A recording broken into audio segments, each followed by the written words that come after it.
Hi friends, welcome to my channel. ഇന്ന് ഞാനിവിടെ കണവ അല്ലെങ്കിൽ കൂന്തൽ ഫ്രൈ ആണ് ചെയ്യാൻ പോകുന്നത്. അതിന് വേണ്ടിയിട്ട് ഞാനിവിടെ കണവ കഴുകി നന്നായിട്ട് വൃത്തിയാക്കി എടുത്തു വെച്ചിട്ടുണ്ട്. അതിനാവശ്യമായ മസാല എല്ലാം എടുത്തിട്ടുണ്ട്. ഞാൻ ഈ സ്പൂണിന് 1/2 സ്പൂണ് കാശ്മീരി ചില്ലി പൗഡർ എടുത്തിട്ടുണ്ട്.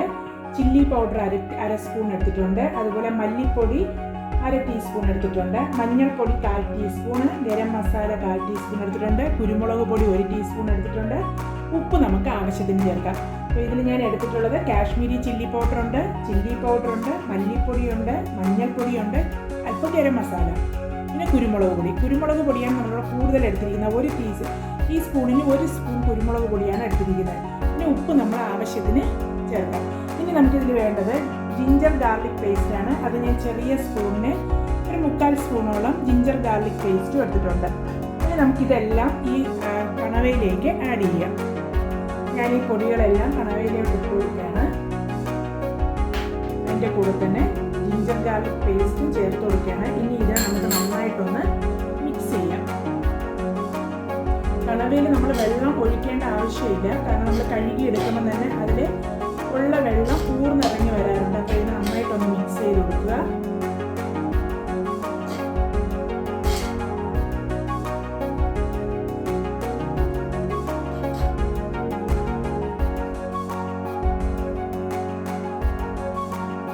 ഇനി ഇതിനെ വേവിക്കാൻ വേണ്ടി നമുക്ക് അടുപ്പത്തോട്ട് വയ്ക്കാം. ഞാൻ വേവിക്കാൻ വേണ്ടി അടുപ്പത്തോട്ട് വെച്ചിട്ടുണ്ട്. ഉപ്പ് ഇപ്പം നമ്മൾ ആഡ് ചെയ്യേണ്ട. ഇതൊന്ന് വെന്ത് വന്ന ശേഷം നമുക്ക് ഉപ്പ് ആഡ് ചെയ്യാം. ഇതിൽ നമ്മൾ വെള്ളമൊന്നും ചേർത്തിട്ടില്ല. നമ്മൾ കണവ കഴുകി എടുത്ത് കഴിയുമ്പോഴത്തേക്ക് അതിൽ കുറച്ച് വെള്ളം ഉണ്ടാകും. ആ വെള്ളത്തിൽ തന്നെയാണ് ഈ പൊടികളെല്ലാം ആഡ് ചെയ്തിരിക്കുന്നത്. ഇനി നമുക്ക് മൂടി വെച്ച് വേവിക്കാം. കണവ ഇവിടെ നന്നായിട്ട് തിളച്ച് വന്നിട്ടുണ്ട്. ഇതിലേക്ക് നമുക്ക് ആവശ്യമായ ഉപ്പ് ചേർക്കാം. ഞാനിവിടെ 1/4 ടീസ്പൂൺ ഉപ്പ് മാത്രമേ ചേർക്കുന്നുള്ളൂ, കാരണം ആവശ്യമാണെങ്കിൽ നമുക്ക് പിന്നീട് ചേർക്കാവുന്നതാണ്. കുറച്ച് കണവയുള്ളൂ, അപ്പം പിന്നെ നമുക്ക് ഉപ്പിൻ്റെ അളവ് കൂടിപ്പോകുമെന്ന് പറഞ്ഞിട്ട് കുറച്ച് മാത്രമേ ചേർത്തിട്ടുള്ളൂ. അപ്പോൾ ഇത് നന്നായിട്ട് തിളച്ച് കണവയൊക്കെ ഒന്ന് ചുരുങ്ങി വരുന്നുണ്ട്. അപ്പോൾ ഇതിൻ്റെ വെള്ളം വറ്റുന്നത് വരെ നമുക്ക് അടച്ചു വെച്ച് വേവിക്കാം. കണവയുടെ നന്നായിട്ട് വെന്ത് വറ്റി വന്നിട്ടുണ്ട്. ഇതിനെ നമുക്കിന്ന് ഒന്ന് അടുപ്പിൽ നിന്ന് വാങ്ങി മാറ്റാം.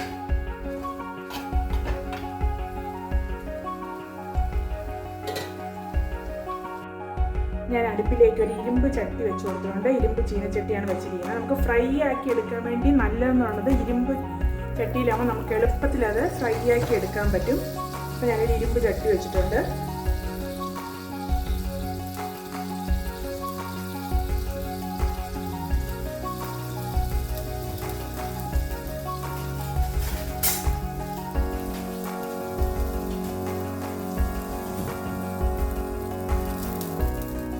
ഇരുമ്പ് ചട്ടിയുടെ വെള്ളം വറ്റി നമുക്ക് അതിലേക്ക് എണ്ണ ഒഴിച്ചു കൊടുക്കാം.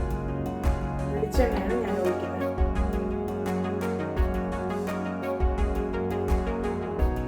ഒരു 3 സ്പൂൺ വെളിച്ചെണ്ണയുടെ ആവശ്യമേ ഉള്ളൂ. കൂടുതൽ എണ്ണ ഒഴിക്കേണ്ട, നമുക്ക് ഹെൽത്തിന് നല്ലതല്ല. ഒരു 3 സ്പൂൺ വെളിച്ചെണ്ണ ഒഴിക്കുക. അതിലേക്ക് ഞാനൊരു വെളുത്തുള്ളി എടുത്തിട്ടുണ്ട്.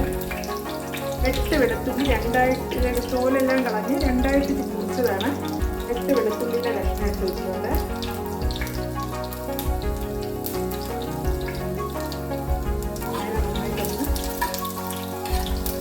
ഒന്ന് ചുമന്ന കളറിൽ വരുന്നത് വരെ നമ്മൾ ഇളക്കി കൊടുക്കാം.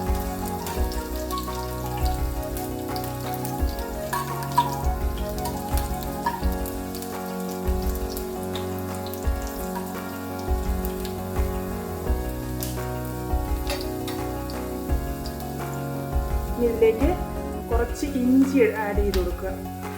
കുറച്ച് ഇഞ്ചി എടുത്തിട്ടുള്ളൂ. ഒരു 1/2 സ്പൂൺ ഇഞ്ചി കട്ട് ചെയ്തെടുത്തതാണ്. കട്ട് ചെയ്തപ്പോഴത്തേക്ക് 1/2 സ്പൂണോളം വരുന്ന ഇഞ്ചിയുടെ ചെറിയ ചെറിയ പീസായിട്ടുള്ളത് ഇതിലേക്ക് ആഡ് ചെയ്ത് കൊടുക്കുക.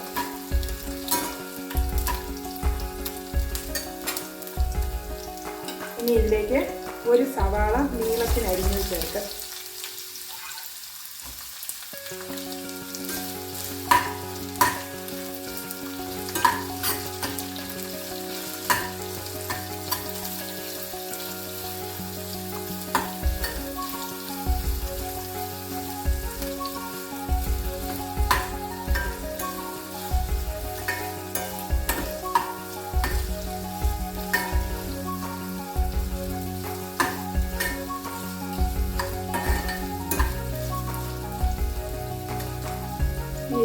3 പച്ചമുളക് അരിഞ്ഞത് ചേർക്കാം.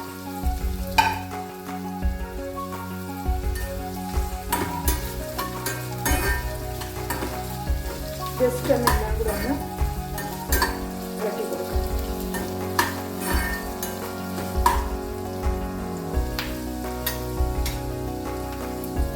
ഇനി ഇതിലേക്ക് നമ്മൾ വേവിച്ച് വെച്ചിരിക്കുന്ന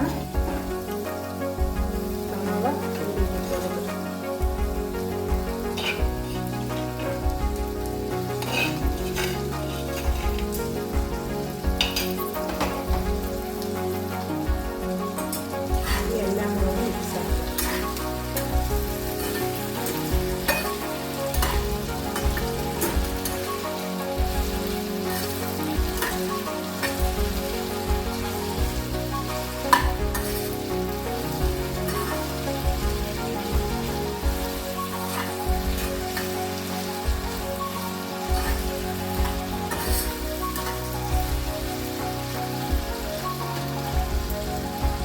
ഈ കണവ മൂത്ത് വരുന്നത് വരെ നമ്മൾ ഇതൊന്ന് ഇളക്കി കൊടുക്കുക.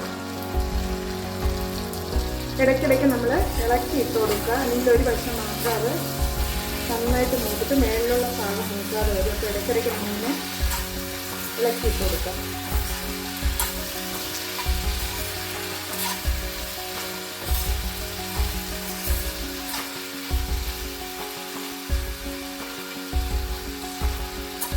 നമുക്ക് ഉപ്പ് നോക്കാവുന്നതാണ്.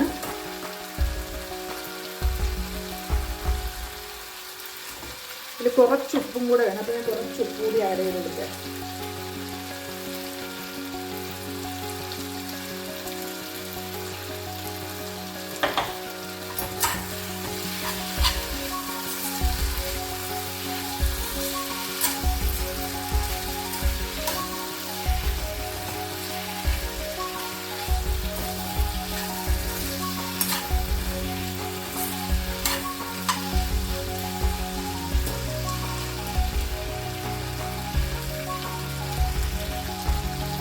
ഇതിലിപ്പോൾ ഒരു വെള്ളം അതിലുള്ളത് കൊണ്ട് ഒരു സൗണ്ട് കേൾക്കുന്നുണ്ട്. നമുക്ക് നന്നായിട്ട് മൂക്കാന്ന് അറിയുന്നത്, നമ്മൾ ഫ്രൈ ആയി വന്നോന്ന് അറിയുന്നത് ഈ വെള്ളത്തിൻ്റെ സൗണ്ട് മാറുമ്പോഴത്തേക്കാണ്. ഇപ്പോൾ വെള്ളം ഉള്ളത് കൊണ്ട് സൗണ്ട് കേൾക്കുന്നുണ്ട്.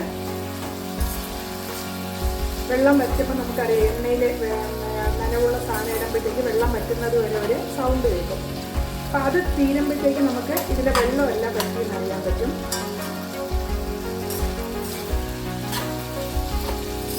നമ്മുടെ ഉള്ളിയും നമ്മൾ സവാള ഇട്ടതും അതുപോലെ നമ്മുടെ ഇഞ്ചിയും വെളുത്തുള്ളിയും പച്ചമുളകും എല്ലാം നന്നായിട്ട് മൂത്ത് വരുന്നുണ്ട്.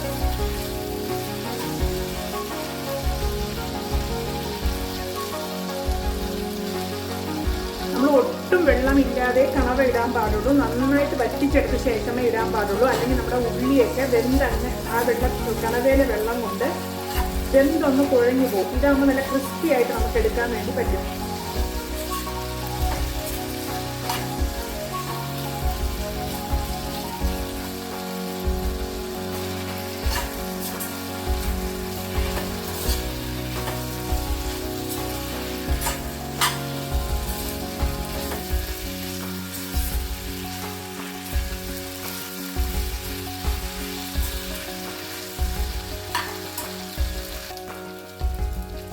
നമ്മളിതിൽ സവാള ചേർത്തത് ഇതിന് ടേസ്റ്റ് കൂടുതൽ കിട്ടാൻ വേണ്ടിയാണ്.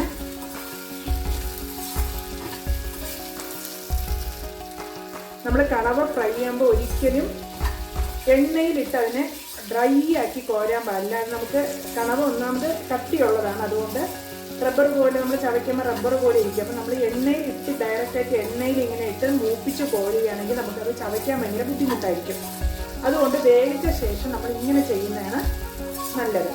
ഇത് പച്ചമുളകും വെളുത്തുള്ളിയും ഇഞ്ചിയും ഉള്ളിയും ആഡ് ചെയ്തുകൊണ്ട് ഇതിനൊരു പ്രത്യേക ടേസ്റ്റാണ്, നല്ല മണവുമാണ്.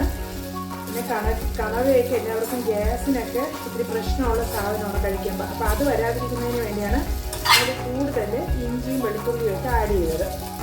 നമ്മൾ വേവിക്കാൻ നേരത്തും ഇഞ്ചി വെളുത്തുള്ളി പേസ്റ്റ് ഇടാറുണ്ട്. അതുപോലെ തന്നെ നമ്മൾ ഇത് ഫ്രൈ ആക്കുന്ന സമയത്ത് നമുക്ക് ഇഞ്ചി വെളുത്തുള്ളി പേസ്റ്റ് ഇട്ടാൽ വെളുത്തുള്ളി നമ്മൾ ചെറുതായിട്ട് അരിഞ്ഞിട്ടാണ് ചെയ്യുന്നത്. അതുകൊണ്ട് നമുക്ക് വയറിനൊന്നും അസുഖമൊന്നും ഉണ്ടാവില്ല. ഇത് സിമ്മിൽ വെച്ച് ഇളക്കുക. കാരണം നമ്മൾ കുരുമുളക് കൂടുതൽ ആഡ് ചെയ്തിരിക്കുന്നുണ്ട്. പെട്ടെന്ന് നമുക്ക് മൂക്കിൽ എരിവ് കയറിയിട്ട് തുമ്മാനൊക്കെ സാധ്യതയുണ്ട്. അതുകൊണ്ട് സിമ്മിൽ വെച്ച് ഇളക്കിയെടുക്കാം. ഇതിപ്പോൾ ഏകദേശം വെള്ളത്തിൻ്റെ മയവെല്ലാം മാറി കിട്ടാറായിട്ടുണ്ട്.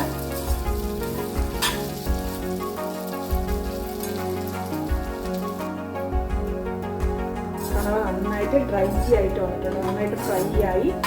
അതിൽ മസാല എല്ലാം നന്നായിട്ട് കണവയിൽ പിടിച്ച് വന്നിട്ടുണ്ട്. ഇനി നമുക്ക് ഗ്യാസ് ഓഫ് ചെയ്യാം. ഇനി ഇതിലേക്ക് നമുക്ക് ഗാർണിഷിന് വേണ്ടി കുറച്ച് കറിവേപ്പിലയും കൂടെ ആഡ് ചെയ്ത് കൊടുക്കാം. കറിവേപ്പില ഇടുമ്പോൾ നല്ല മണവും കിട്ടും, ടേസ്റ്റുമാണ്. അതുകൊണ്ട് കറിവേപ്പിലയും കൂടെ ആഡ് ചെയ്തിട്ട് ജസ്റ്റ് ഒന്ന് ഇളക്കി കൊടുക്കാം.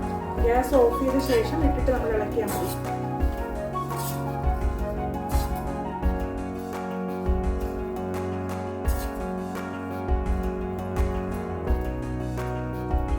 നമ്മുടെ കണവ ഫ്രൈയുടെ റെഡിയായി വന്നിട്ടുണ്ട്. നമുക്കിതിനൊരു പ്ലേറ്റിലേക്ക് മാറ്റാം.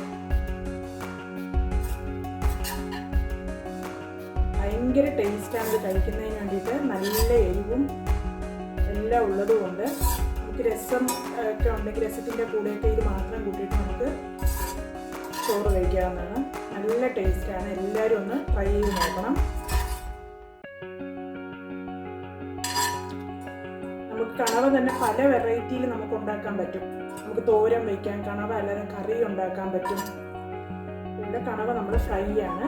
അടുത്ത കണവയുടെ ബാക്കി ഡിഷസ് ഏതൊക്കെ രീതിയിൽ ബാക്കി രീതിയിൽ ഉണ്ടാക്കാൻ പറ്റുന്നതോ നമുക്ക് അടുത്ത വീഡിയോയിലൊക്കെ കാണാൻ പറ്റും. അപ്പോൾ എൻ്റെ കണവ ഫ്രൈയുടെ റെഡിയായി വന്നിട്ടുണ്ട്. നിങ്ങളെല്ലാവരും ട്രൈ ചെയ്യുക. നല്ല ടേസ്റ്റാണ്. നമ്മൾ വെറൈറ്റി ആയിട്ട് കണവ എന്നും നമ്മൾ വേറെ രീതിയിലൊക്കെ ഉണ്ടാക്കുന്നത് നമുക്ക് ഫ്രൈ ചെയ്ത് ഒരു ദിവസം ഫ്രൈ ആക്കാം. നമ്മൾ വേറെ ഓരോ ദിവസം ഓരോ രീതിയിൽ ഉണ്ടാക്കുമ്പോൾ ആർക്കും മടുപ്പ് വരത്തില്ല. അപ്പോൾ ഇന്ന് എല്ലാവരും ട്രൈ ചെയ്ത് നോക്കുക. നിങ്ങൾക്ക് ഇഷ്ടമാണെങ്കിൽ നിങ്ങൾ എൻ്റെ ചാനൽ സബ്സ്ക്രൈബ് ചെയ്യുക. Thank you. അടുത്ത വീഡിയോയുമായിട്ട് ഉടനെ കാണാം.